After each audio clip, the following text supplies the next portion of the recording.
But it was also around this time in the 1920s and 30s that the national media discovers the Ozarks in a big way, and you first start to see lots of newspaper and magazine coverage of the Ozarks, lots of stories, feature stories on the region, both of the region's beautiful physical attributes and of the region's people. And those stories about the region's people were a mixed bag. They could present them as these sort of romantic backwoods figures who seem to have stepped out of the pages of a history book that somehow haven't been modernized like the rest of the country and therefore were interesting and worthy of study or worthy of going to see. Or they could be the scary, dangerous backwoods hillbillies that Easterners just didn't want any part of. It just kind of depended on the story.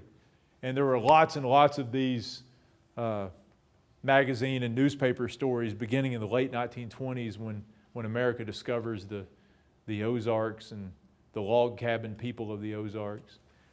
Just a couple of headlines of articles that you could see these are from the New York Times. You got to love Ozarks Hillbilly has put on shoes. You know, doesn't get much more stereotypical than that right there in the New York Times. So, which dam was that on the White River? This is, does it say what? Oh, that would be one that wasn't built. He's either misidentified this. He may be supposed to be talking about the Osage River Bagnell Dam, or it was just one of the planned rivers that didn't come to fruition until much later, because there wasn't, as far as I can remember, there wasn't a dam on the White River built around that time. See, that's 1929. So yeah, it's either a misprint or it's just the dam never got built until years later. Yeah, that's right. Yeah, and the New York, the writer wouldn't have been putting the headlines there anyway. Some editor would have been doing that. Here's another New York Times piece, The Land of the Arkansas Hillbilly. And what's interesting about this is a 1932 article, and the main picture up there on top was about 20 years old at the time. So, I mean, it was they're stereotyping. They even took outdated pictures and presented them as the modern day Ozarks. And they probably didn't mind, they probably didn't care one way or another. But what is she doing?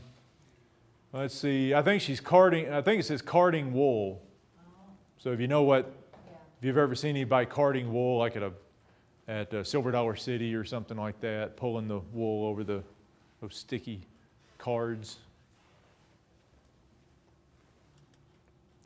Here are a few more New York Times things.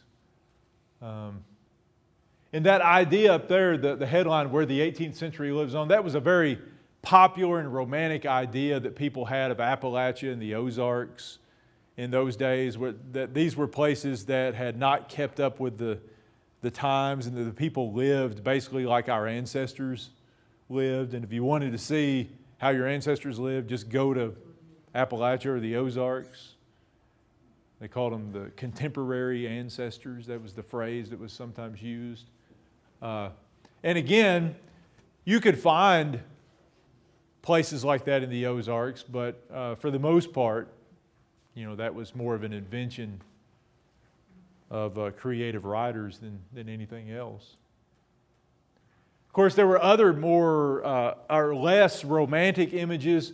By the time you get into the 1930s and the Great Depression, and you have federal government organizations, you have, like Millie says, the Grapes of Wrath era, and you think of sometimes the poverty and suffering jumps out at you more than the romantic idea of these people living simple lives close to the land in a way that our ancestors lived them.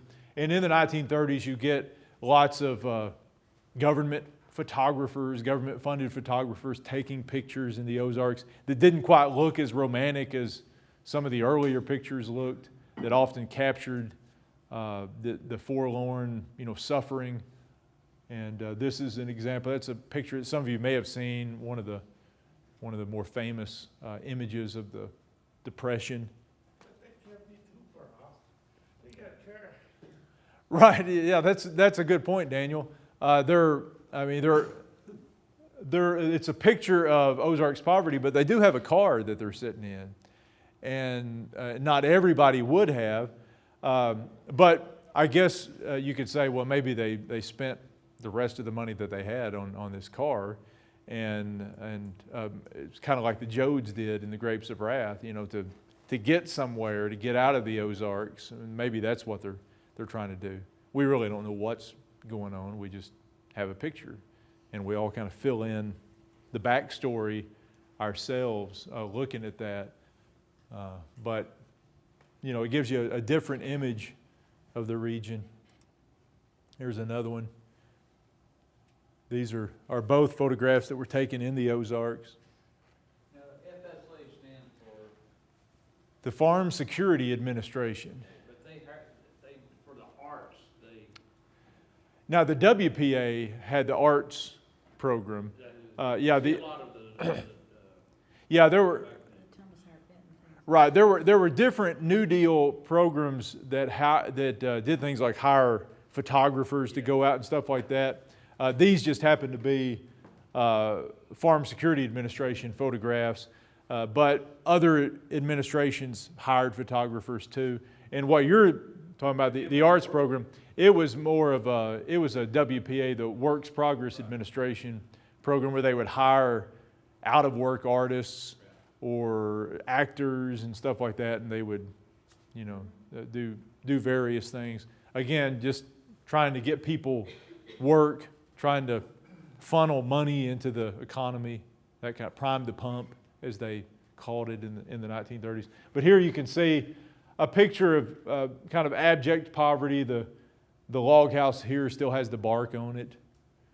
Remember, we talked about that being a kind of sign of impoverishment. If you've still got the bark on your house, that's something that the early settlers to the Ozarks never would have done. Built houses with bark on them. They always, slicked them off and stuff.